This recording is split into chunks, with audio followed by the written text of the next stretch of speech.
Well, Okay, now you're living in Italy. Yes. In Italy, and you're playing a lot in Europe, and then, well, the question is it hard for you to get the right rhythm sections here?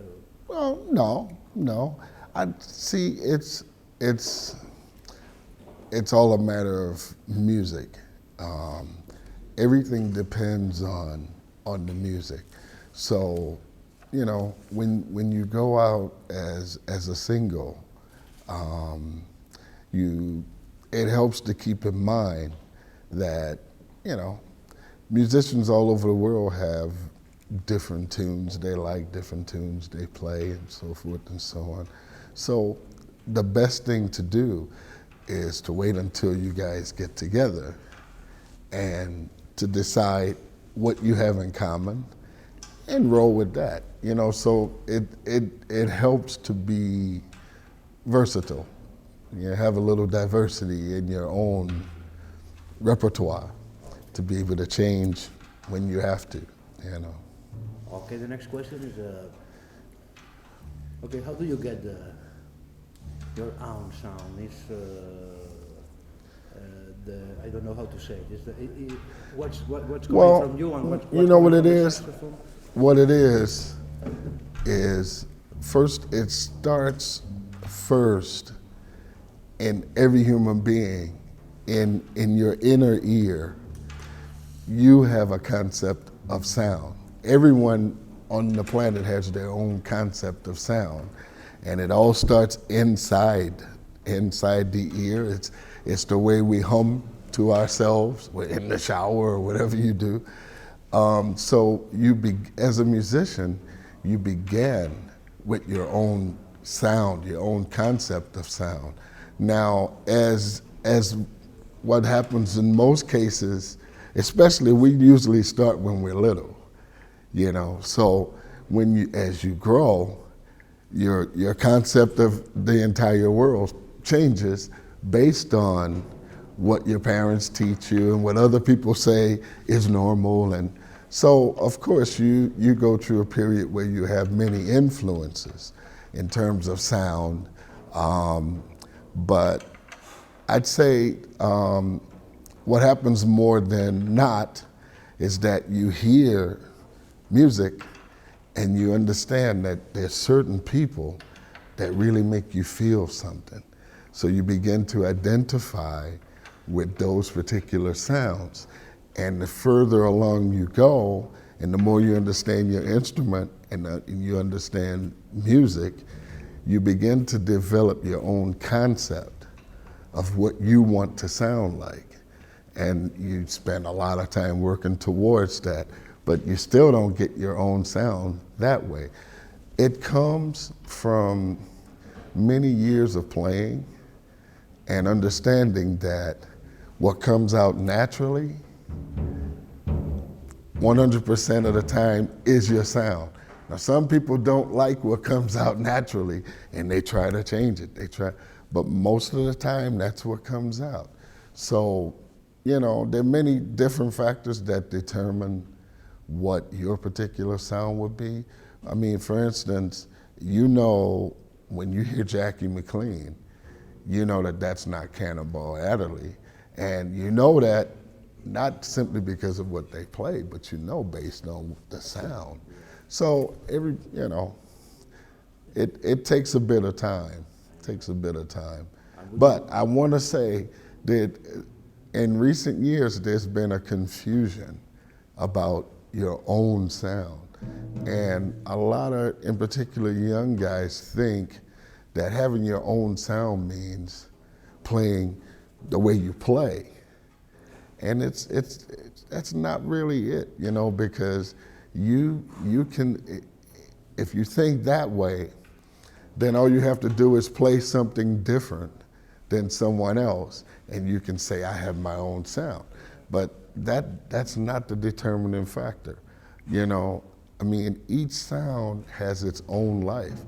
John Coltrane's sound, there's a spirit in his sound that no one else can get. You know, Sonny Stitt's sound has a lightness and almost a dancing quality. Cannonball sound is just really strong and forceful, but it has a dance and makes you feel good.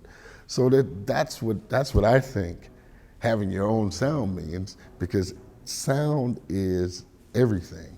So means everything. And do you mind to tell us some of the saxophonists that could be an influence for you? Oh, there are a lot of them. I would say the big three, Bird, Stitt, and Cannonball, but there's also this John Coltrane, there's Gene Ammons, but there's also like trumpet players, there's singers, that, you know, those three saxophonists above all, because, you know, I really love the alto, so those three alto players, but really big influence on me is like Louis Armstrong. Yeah. You know, I mean, Pops, so it depends. And some time ago you shared music or stage with Tete Montolivo. See? Tell us something about Tete. Well, first of all, for me, he was a joy to be around as a person, a joy to be around as a person, because first of all, he could make you laugh, you know, but musically speaking, it was a great experience for me, because he embodied everything musically that the great masters across the water embodied. And so a lot of the conversations would be about Dexter and about some of those guys. And he spoke passionately about this music and about those people. But the thing I loved most about Tete was on the bandstand, because he didn't really like plan the sets with me. He would say, okay, I like to do this and I like to do that, so don't worry, let's go. And he would start playing, and it was always a nice journey musically with him. And well, you have done projects as Sax Machine, Charlie Parker Legacy Band, Louisiana Bebop. Are you thinking in something like that for the next future? No. No, I mean, the next project for me is gonna be more personal. You know, it's going to be about my thoughts, my personal musical feelings. So, you know, it won't be a tribute to anybody.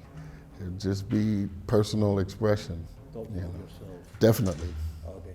And are you still, do you have any kind of relationship with your hometown, New Orleans, right now? Well, you know something, I left New Orleans so long ago. You know, my relationship with New Orleans, like all New Orleanians, is I'm from New Orleans. You know what I mean? Because it's like the identity and the culture. You know, New Orleans is a culture unto itself.